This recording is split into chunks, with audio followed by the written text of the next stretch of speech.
নমস্কার, আমি নীলাক্ষী। আমার আহারে আপনাদের সব্বাইকে স্বাগত। আমরা চিকেন কারি সবসময় কড়াইয়ের মধ্যেই রান্না করে থাকি।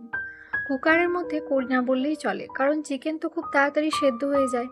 কিন্তু আজ আমি একটু অন্যরকমভাবে কুকারের মধ্যেই চিকেন কারি রান্না করেছি, তাও আবার অল্প তেলে। তো চলুন দেখে নিই। এখানে আমি 500 গ্রাম চিকেন নিয়েছি।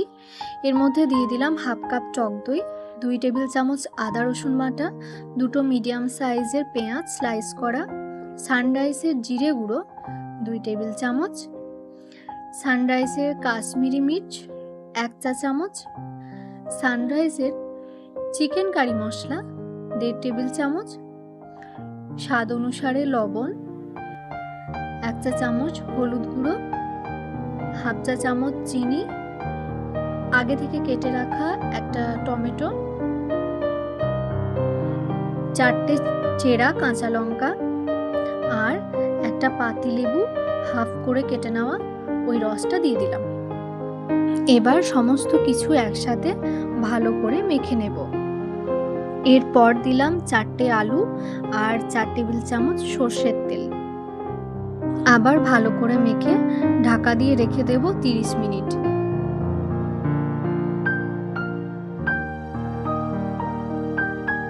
তিরিশ মিনিট হওয়ার পর গ্যাস অন করে কুকার বসিয়ে দিলাম। গরম হয়ে এলে 1 টেবিল চামচ বাটার দিয়ে দিলাম। বাটার মেল্ট হয়ে এলে দিয়ে দিলাম 2টো বড় এলাচ। ভাজা ভাজা হয়ে গেলে ম্যারিনেট করা মাংসটা এর মধ্যে দিয়ে দিলাম।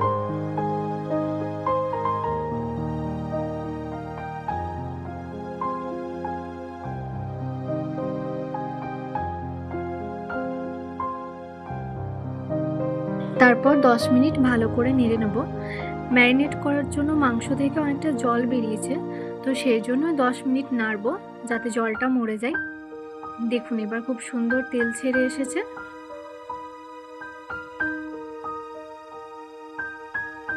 হাফ গ্লাস মতো জল অ্যাড করে ঢাকনা লাগিয়ে 2টো সিটি পড়া পর্যন্ত ওয়েট করব।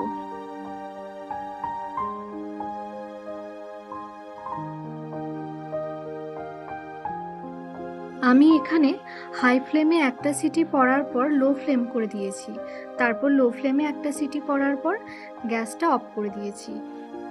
দেখুন এবার হয়ে এসেছে। এদিকে খুব সুন্দর সেদ্ধ হয়ে গেছে, অথচ মাংসের পিসগুলো ছেড়ে যায়নি।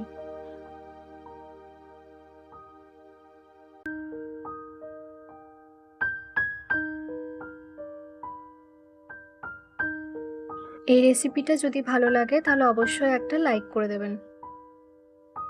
এরকম মজাদার মজাদার রেসিপি পেতে আমার চ্যানেলটা সাবস্ক্রাইব করে দিন আর বেল আইকনটিও প্রেস করে দিন, যাতে সবার আগে আমার ভিডিও আপনার কাছে পৌঁছে যায়।